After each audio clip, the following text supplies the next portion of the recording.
And welcome back to Poultry Day.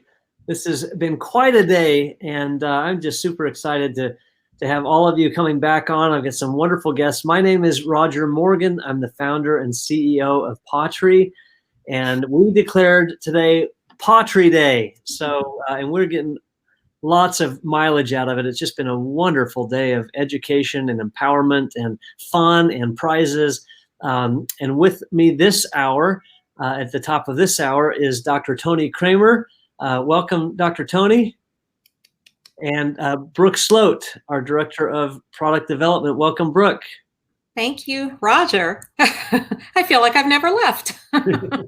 Well, we are excited. I know we've got people coming on and off all throughout the day, and we've got a schedule published so that you knew what topics we would be covering at different times of the day. Today, we are going to have a wonderful session here where we get to really, pick the brain of Dr. Tony and learn all about digestive health, which I know is a topic that many of us deal with our pets. So we'll get into that in a minute, but first, let's have some fun and give away some prizes, shall we? All right. Yeah, let's do it. All right, let's do it. Let me pull up. I'm going to screen share, and I want to show everybody the wonderful prizes that are available here. We have, so if your name is selected in this drawing, you will get to choose any of these items off the website here. You can choose 2 bowls of your choice. You can choose a bed or a blanket of your choice. We have lots of different colors and fabrics and sizes. These beds are luxurious. Some of them are up over $200 in value. And so these are the prizes that you can choose if you are selected as the winner of this drawing. So let's go to the drawing, and Karen has done the drawing, has selected 3 people. By the way to get in the drawing, if you're interested, all you need to do is make a purchase from Poultry today or become a Pet Pro today. And every hour on the hour, we will draw 3 more names. And the sooner you become a Pet Pro or purchase something from us today, you'll be in the drawing for all the rest of the drawings. And right now, we are going to congratulate Stephanie Martinez from Texas. Stephanie is a brand new Pet Pro today. So congratulations, Stephanie. Congratulations. Wow, one of the newest to the Poultry family. We are excited, and right here in Texas. How about that? The next winner is Amanda Scherhammer from Utah. Congratulations, Amanda. And the third one is Vanessa Lopez from California. All right. Good luck. Congratulations. And these are awesome prizes. We will send you all an email later this evening and let you know how to claim those prizes. So that's exciting. All right. We have a lot to cover here, and I know Dr. Tony has a lot to share. I'm going to do one more screen share, and I'm going to show a video that I think will tee up this topic very nicely.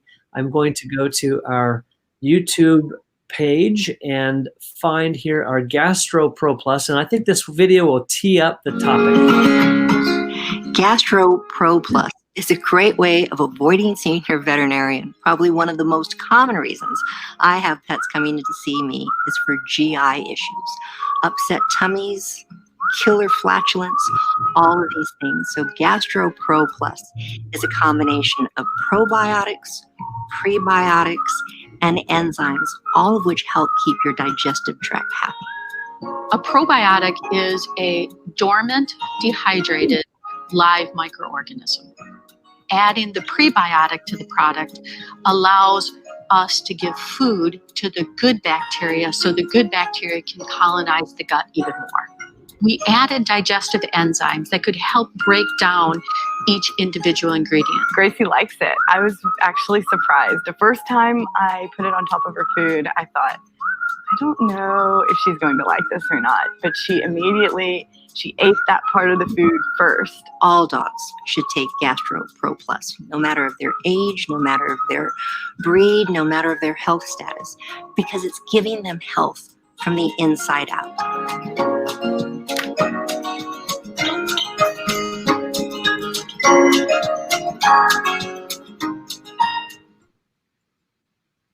All right, there you have it.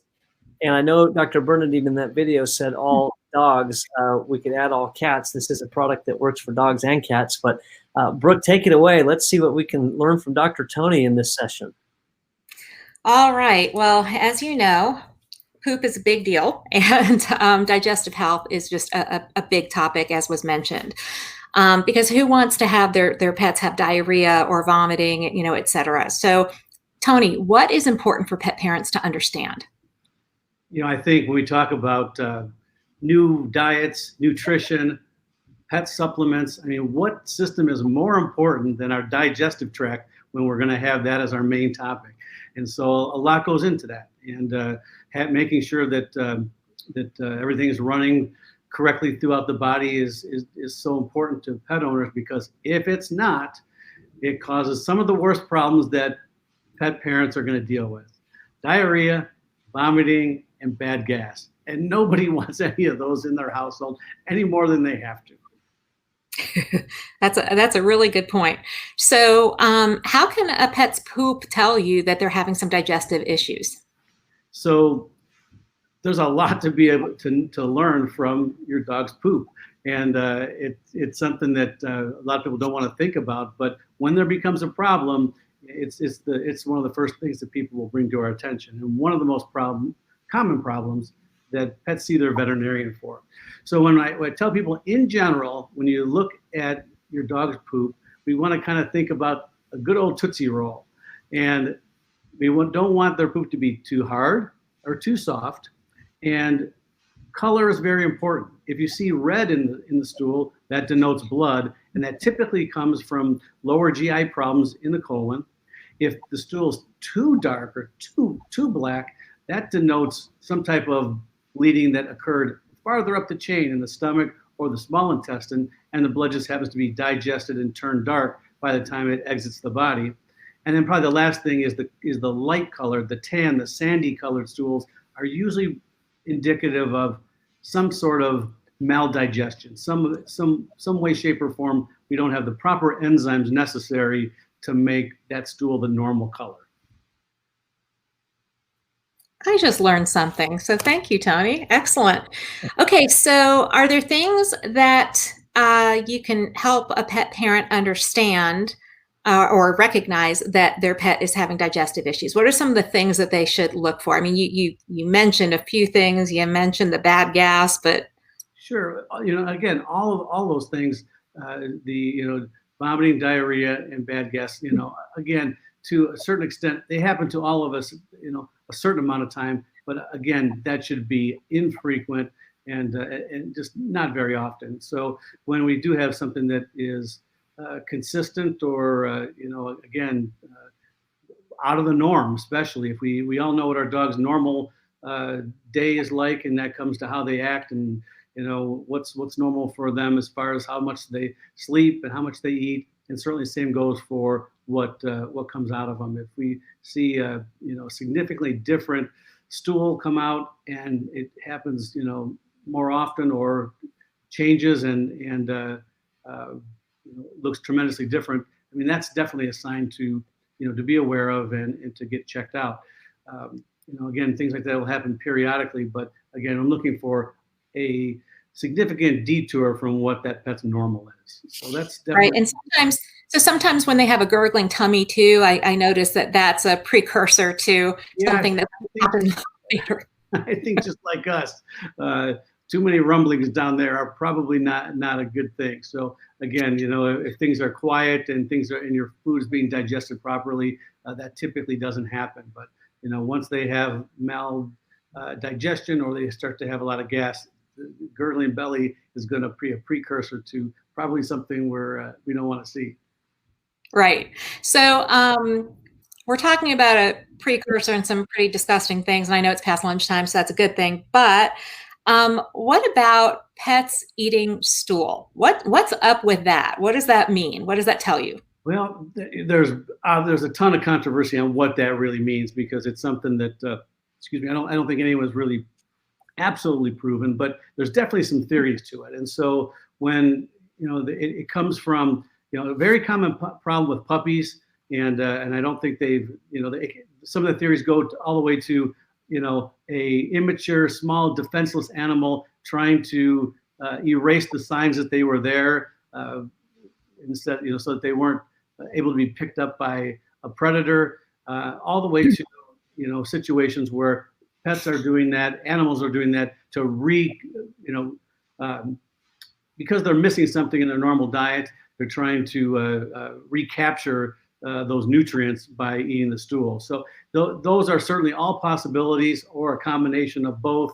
And certainly there's some things that are even habitual, and we've got dogs who eat rocks. I mean, I don't think there's necessarily a big explanation of why they do some of these things, but those are a couple that we can kind of deal with. And certainly if we have a situation where we're not digesting our food properly and we're missing some nutrients, then it's time to supplement, certainly be on a better diet, and then supplement to make sure that we're hitting all the bases and making sure that there is nothing lacking.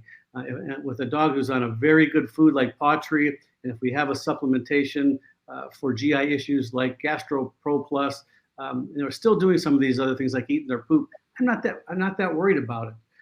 Other than checking their stool for parasites and some other things that can happen because they're doing that. Those are things that the veterinarian would check on an annual basis and make sure we're in a problem as well. Yeah, you mentioned, you talked about puppy, and what I've learned is that what I've been told is that sometimes that's a learned behavior, because the first few weeks of life, the mom cleans up the puppy and eats their stool, and and maybe it's for the reasons that you say, to race, so that no predator knows that they're there, but that is also sometimes a learned behavior. We also tell people that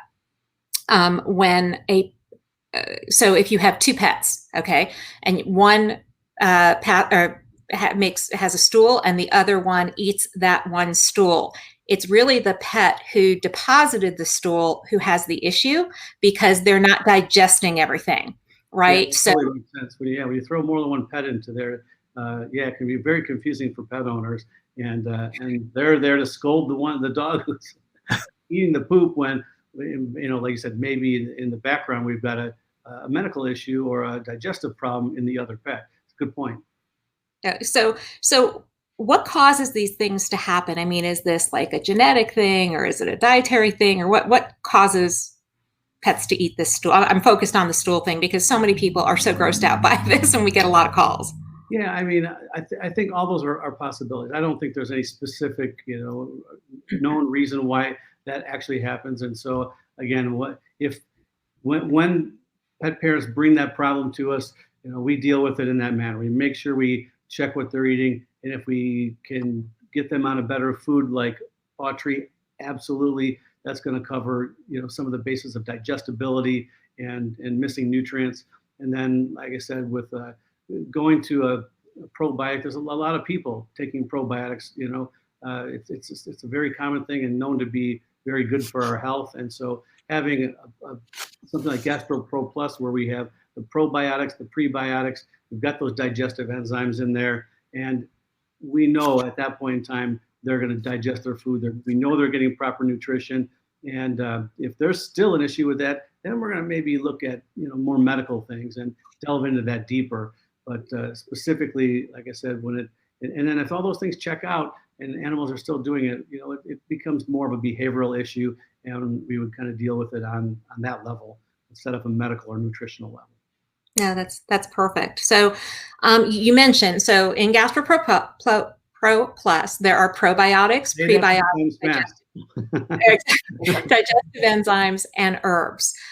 So the probiotics are that good bacteria, right? And we know prebiotics feed probiotics. That's why you have prebiotics, even though they're a sugar, they're there for nutrition for the probiotics. Can you tell us a little bit about the digestive enzymes? Because I think the digestive enzymes and the herbs are the things that really set us apart, in addition to the amounts of colony-forming units of probiotics that we contain in our product. But we have all of these things together that work synergistically. So can you tell us a little bit about the digestive enzymes and what they do? Absolutely. I mean, even go one step, back is to note that there are very few probiotic supplements for pets that that do much more than just give them a probiotic. So when we talk about GastroPro Plus being such a comprehensive, wide-reaching supplement, it attacks these problems in a multitude of ways. And so, like I said, you have the probiotic that's going to balance off the bad bacteria with good bacteria. This prebiotic that's going to feed those and nurture those good bacteria. When we start talking about digestive enzymes, there's a whole host of things in there. You start to talk about amylase and lipase and these different things that break down carbohydrates and fats and proteins, and that. Again, that's that right there is the building block of what the body needs to break down food. And so adding those in makes the supplement tremendously different than other supplements and more comprehensive than other supplements. And then just adding in also, we talk about the gut soothing herbs that are in here.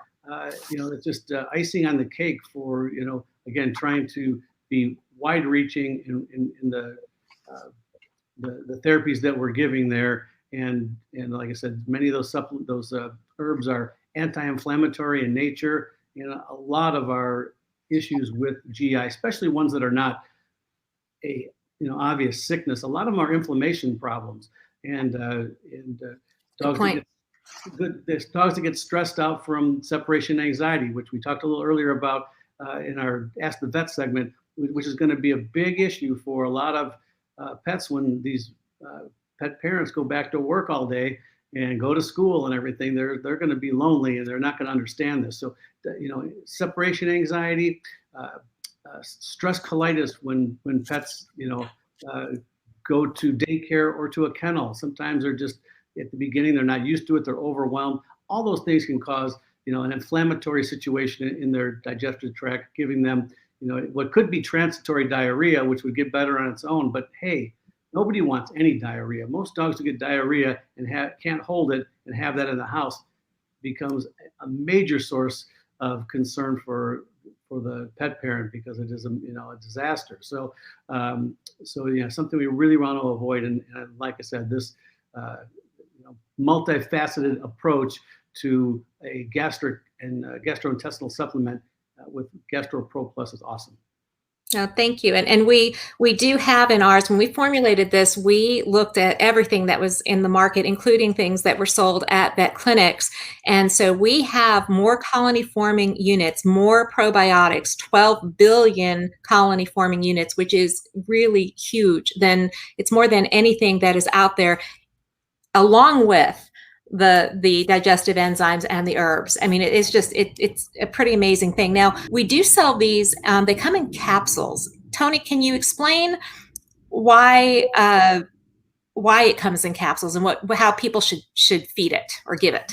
That's a common question that I get as well about it, because most things that come in capsules, you give in a capsule for a certain reason. They don't want it to immediately be available in the mouth, or immediately want a little time release as they eat it, to make sure that capsule is in the right place and at the right time for digestion. It's kind of just the opposite here. The capsule is just really used to keep that supplement in a protected state, free of moisture and whatnot, so that we don't activate these cultures that are dehydrated.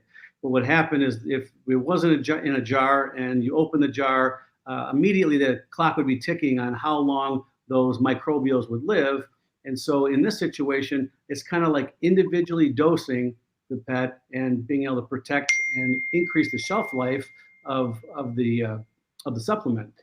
Along those lines, the same thing occurs. It's also a recommendation that if you don't use the full capsule on the pet's food, or they've eaten more than once a day, and you want to have that in all the food that they eat, then keeping it in the refrigerator for a short period of time is going to slow any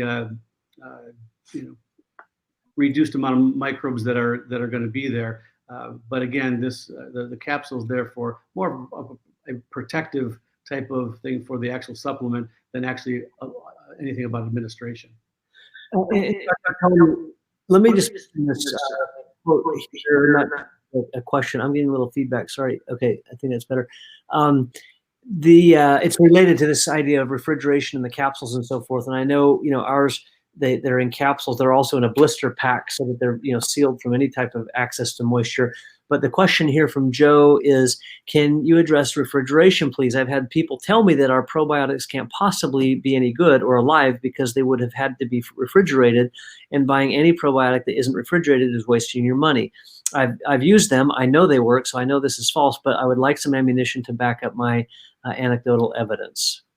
Can I go with that for a second? Yeah, to be honest with you, I mean, I have seen a lot of human probiotics that are not kept in the refrigerator. So yeah, I haven't heard that.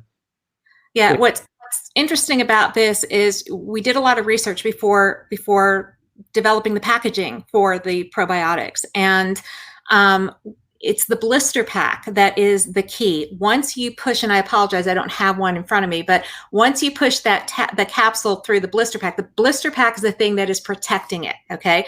You push the blister pack or the capsule through, you open it up and you pour it on the food. Now, if you're only feeding half a capsule, you take that other half of a capsule and put it, I put it in tin foil and put it in the refrigerator because you want to, you're right. Now you've opened it, the clock is ticking, exactly what Tony was saying. But it's that blister pack that's key. If you have people that have jars and they open and close the jar umpteen times, the stuff on top might be fine, but when you're getting towards the middle and towards the bottom, that stuff is dying out. So I think, Joe, the person that you've been talking to has been taught something by somebody or whatever, but in the case of ours, 100%, those are active and living and viable organisms. The only time they become, once they get exposed to air, that's when the clock starts ticking, and that's when you push it through the blister pack. You do not need to refrigerate these at all. Only as I had mentioned before. Wonderful. I had a question up too, Roger. I was going to get that. There's one by Heather right below that, if you see that. If you give your pet enzymes, do they produce less on their own? That's an interesting question. Tony, do you know that? I would need to research that myself. I'm just going to make a guess that there are certain systems in the body, like our endocrine system and hormones, that are very much a feedback type of system where if it senses what's out there as to how much it's going to produce. I don't know that that's the case in enzymatic situations. Don't quote me on that, but I have never had that be an issue that that by giving this we were going to reduce what most of the time we're giving it to make up for a lack of normal production. So yeah, I haven't heard that to be a problem. Yeah, that's exactly where I was going to go. If the pet needs the probiotic other than for a preventative, just, an everyday thing like a vitamin, if they're needing it, you're giving it to them because they're lacking something. So, but Heather, I jotted down the question and I'll get back to you with an answer. But I think this is the correct answer. So, okay. Let's see. Questions? How does someone give their pet probiotics? Was it how often? How often? Yeah. So my feeling on it is if they're going to be on it, they're going to be on it every day. And then I also feel like, there's a thought that maybe puppies eat twice a day, and then most adult dogs theoretically only need to eat once a day.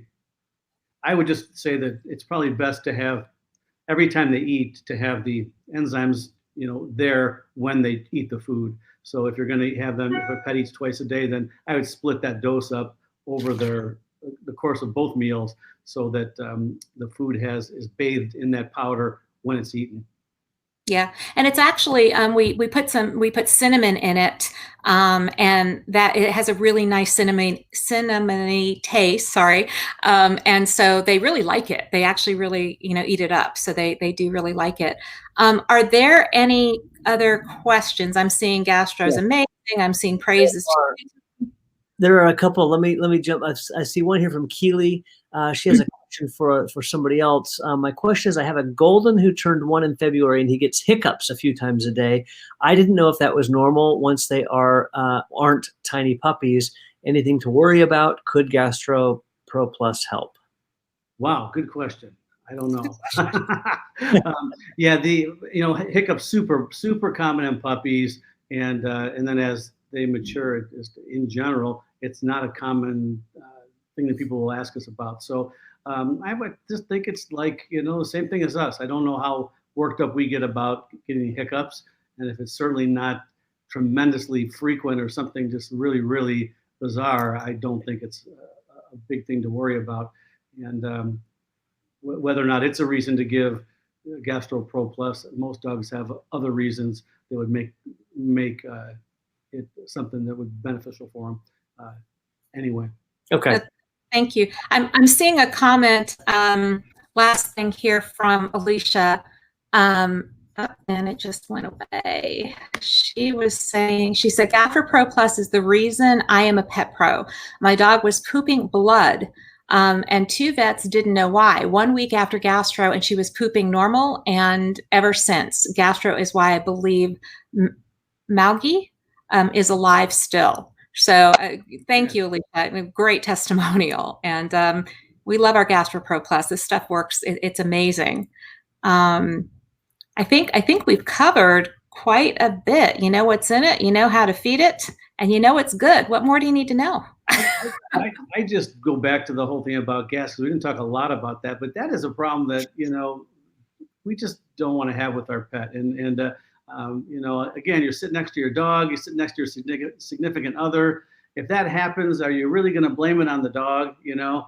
Or is anyone even going to believe you? It's so cliche, right? So we just don't even want that situation to happen. And so this does wonders for that. And I definitely know my dog, that was an issue that I had before I started using it. And it definitely made a big difference stopping that bad gas. For you and the dog. Problem for me. Okay. More. Brooke, I see just a couple more. We've got just a few more minutes and a couple more questions. So let me go here to Katie. My pup supposedly has an ulcer. Antacids only help for a few days after the prescribed round.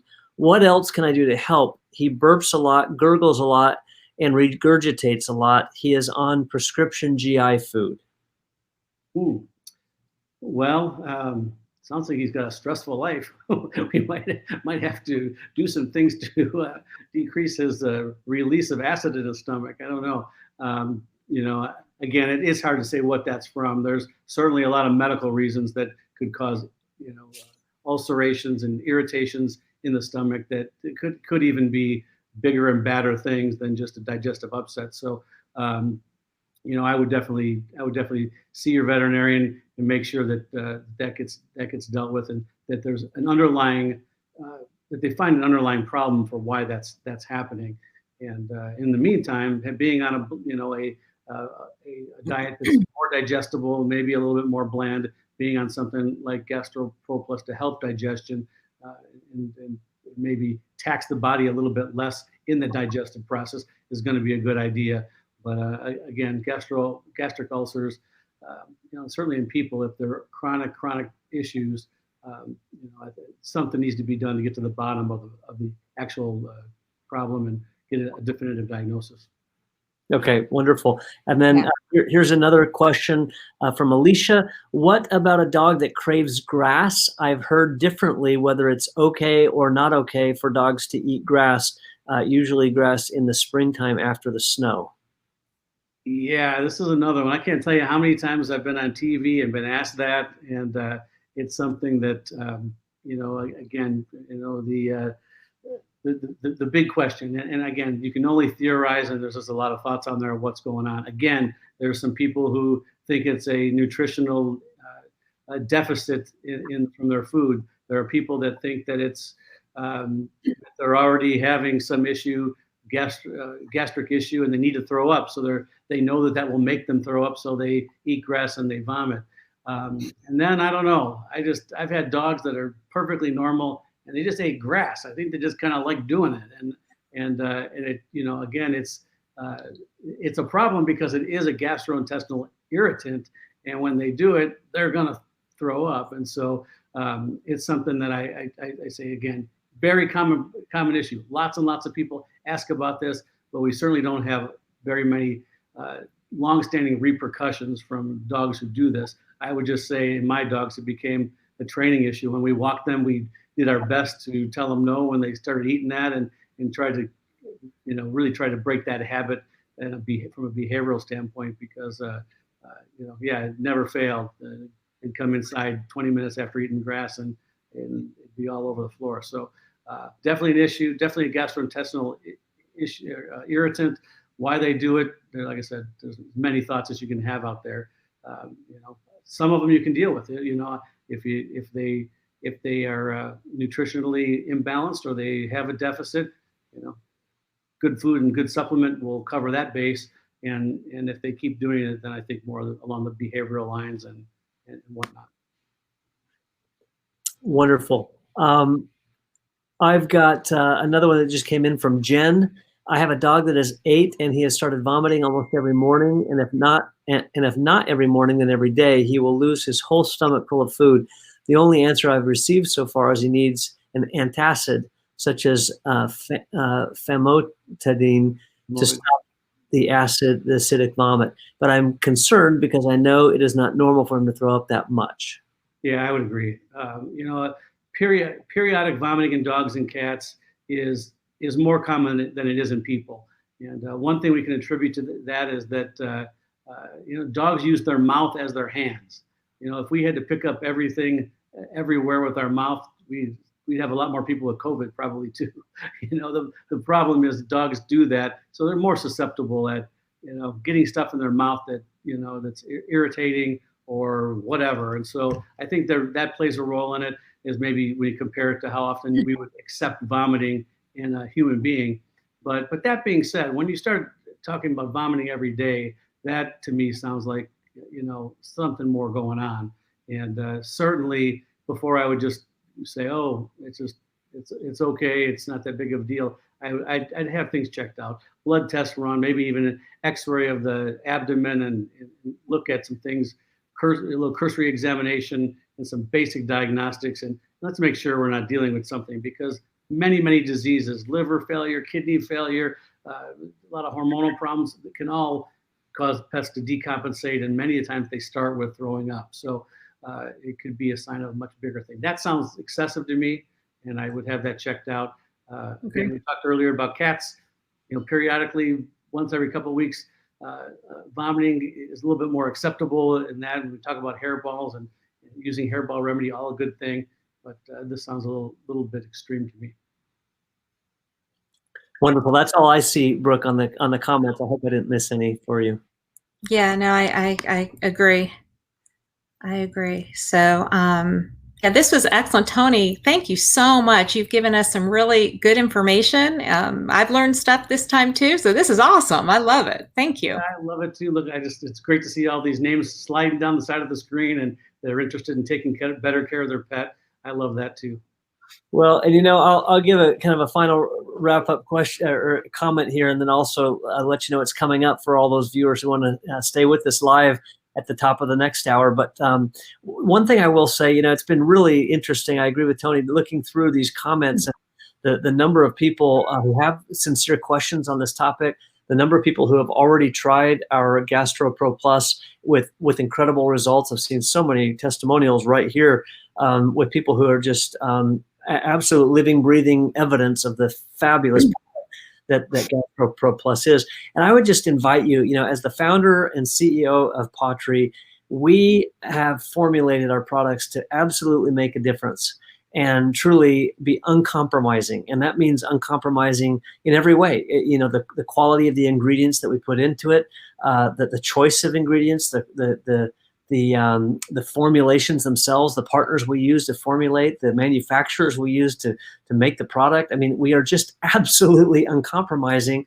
Why? Because that's the only way we are going to have this amazing vision for this company come to life, which is to create a world filled with unconditional love where pets and their people thrive. And this isn't about selling pet stuff. This is about helping pets and people thrive. And that's how we do it, through uncompromising quality of product. And so I would just give a passionate plea here at the end. You've spent the time watching this. This is obviously a topic that is near and dear to your heart. You've probably had some issues with one or more pets in your family. I would just really encourage you to try this product. And the best thing that can happen is we change your pet's life and your life in the process. And the worst thing that's going to happen is you'll get all your money back, because we do have a 100% satisfaction guarantee. That's how confident I am that our product works and that it will really deliver results. And at the end of the day, that's really all we want. And if the product didn't deliver results, we don't want to charge you for it. So I invite you, go online and purchase it. Get with the pet pro who invited you to this live, and go on their site and purchase this product and try it for yourself and see what you think. And that's a good segue to the wrap up, which is any purchase made today will get you, make you eligible for the drawing that we will be doing at the top of every hour all the way until 8 o'clock Central tonight. Or you can become a pet pro, and that will also get you entered into the drawing. And we will be doing another drawing here in about 25 minutes. So it's not too late to go make those purchases and be part of the next batch that we for the drawing. And for a little foreshadowing, I mentioned, becoming a pet pro gets you into the drawing. The next hour at 4 o'clock Central, we will be talking about the business opportunity, what it means to become a pet pro. We've got two of our amazing pet pros, a husband-wife team, Matt and Trisha Deming, who will be joining us live, and they'll tell us a little bit about their story and help provide some information for those who might be thinking about joining Pottery as an income opportunity to share our products with others and get paid and rewarded to do that. So we'll hear from them in just about 25 minutes at the top of the hour at 4 p.m. Central. And for those of you who didn't get enough of Dr. Tony Kremer, we will have Dr. Tony back with us at 6 p.m. Central. And we will be talking more in that session about joint health, mobility issues. It's another very sensitive topic, and I know Dr. Tony's got a lot to say about that. So, Dr. Tony, thank you. I got one thing. Someone typed in, Maylin is a groomer. Are you going to be talking about ear infections? I see so many chronic ear infections. What would you guys recommend?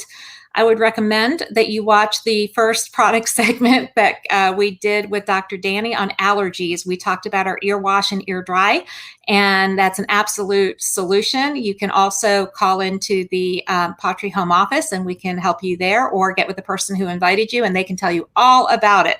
That stuff is amazing and gets rid of the ear infections. Wonderful. Thank you, Brooke. Thank you, Dr. Tony. We'll see you back at 6 o'clock. Thank you. See you at 6. All right. Bye-bye, everybody. Bye, guys.